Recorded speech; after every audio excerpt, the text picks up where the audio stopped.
కాదు, చంద్రబాబు నాయుడు గారికి, పవన్ కళ్యాణ్ గారికి, ఆఖరికి లోకేష్ గారికి కూడా. సార్ వినపడుతుందా సురేష్?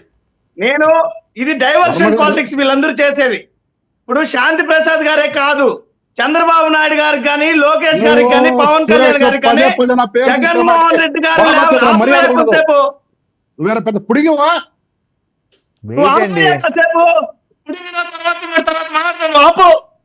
ఏంటి ఆగేది? నేను మాట్లాడే మాట నీకు అర్థమై సావలేదు, నాకు అర్థమై వచ్చింది. వెయిట్ అండి శాంతి ప్రసాద్ గారు. ఏంటి మరి మరి ఇది నాకు అర్థం కావట్లేదు. ఏం నువ్వు చెప్తున్నావు, అప్పుడే చెప్పొచ్చు సావండి. మాటలు వింటా కూర్చుంటా, నువ్వు చెప్పే ఫాల్తు మాటలు.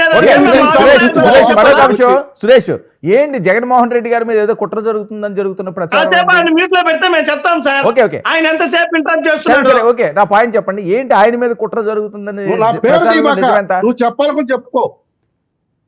సురేష్, జగన్మోహన్ రెడ్డి గారి మీద కుట్ర ఏంటి సార్? ముమ్మాటికి ఈ ప్రభుత్వం కుట్ర కోణాలకే తావిస్తుంది.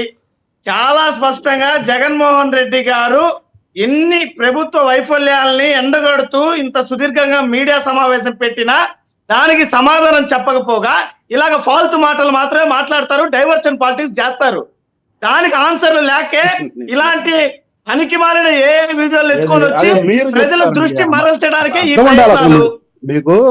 ప్రయత్నాలు. దీంట్లో ఎటువంటి అనుమానం లేదు, ఇది చాలా క్లియర్. రెండవది, ప్రభుత్వం భద్రతా విషయంలో మొదటి నుంచి ఇప్పటి వరకు చూస్తే ప్రతి ఒక్క కార్యక్రమంలో, జగన్మోహన్ రెడ్డి గారి కార్యక్రమంలో వీళ్ళ భద్రతా వైఫల్యాలు బయటపడుతున్నాయా లేదా? అవసరానికి తగినటువంటి విధంగా భద్రత కల్పించడం లేదు. ఎందుకంత వివక్ష చూపుతున్నారు? ఎందుకు వీళ్ళకంత నిర్లక్ష్యం జగన్మోహన్ రెడ్డి గారి మీద? ఈ రకమైనటువంటి అదే చంద్రబాబు నాయుడు గారు గత పర్యటనలో సభలలో 7 మంది చనిపోయారు. శాంతి ప్రసాద్ గారు ఏంటంటే క్రాస్ టాక్ ఎందుకండి? మీరు మాట్లాడుతున్నప్పుడు వాళ్ళు మాట్లాడలేదు కదా, ఆయన వెస్ట్ ఆయన చెప్పుకుంటున్నారు. ఎవరు మీ పేరు తీసుకురాలేదు, మీకు అలా వినిపిస్తున్నది. మీ పేరు తీసుకురాలేదు, మీరు వెయిట్ చేయండి కాసేపు, మీకు ఇస్తాను నేను. మీ పేరు తీసుకురాలేదు, మీకు వినిపిస్తున్నది. ఓకే సురేష్. ఇదే సార్, ఎక్కడైనా మీరు మొదటి నుంచి ఏడాది కాలంగా జగన్మోహన్ రెడ్డి గారి పర్యటనకు కానీ ఆయనకి ఇచ్చేటువంటి భద్రత మీద బుల్లెట్ ప్రూఫ్ వాహనం ఇచ్చారు. అది కనీసం అసలు పనికిమాలినటువంటి వాహనాన్ని ఇచ్చి అది వాడట్లేదంటారు. భద్రతా లోపంతో ఉన్నటువంటి వాహనాన్ని ఇచ్చి ఆ వాహనం అసలు సరిగా లేదు, పనిచేయడం లేదంటే కూడా ఇంతవరకు మార్చలేదు. తగినటువంటి రీతిలో భద్రత కల్పించాల్సినటువంటి దీంట్లో వీళ్ళు ఎంతసేపు జగన్మోహన్ రెడ్డి గారి కార్యక్రమాన్ని విఫలం చేయడానికి సిబ్బందిని వాడతారు. అదే జగన్మోహన్ రెడ్డి గారికి భద్రత కల్పించడానికి మాత్రం వాడరు. మొన్నటికి మొన్న హెలికాప్టర్ వద్ద ఏ విధంగా అయిందో చూసాం. అసలు సిబ్బంది ఏ రకంగా జగన్మోహన్ రెడ్డి గారు మొన్నటి మిర్చి రైతుల వద్ద చూశారు. మిర్చి రైతుల పరామర్శలో అసలు ఒక్క పోలీస్ అన్న కనిపించారా సార్? ఇదేనా భద్రత కల్పించేది ప్రభుత్వము?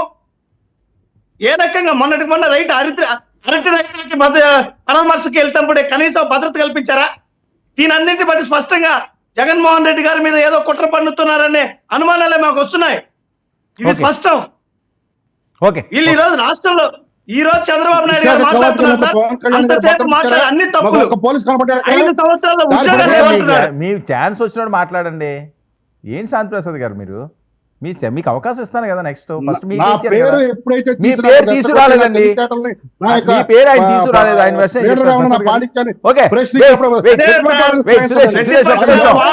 ప్రజలు చూడకూడదు, అది ఆయన ఇంటెన్షన్. అందుకే తప్పుడు మాటలు మాట్లాడుకుంటూ కూర్చున్నాడు.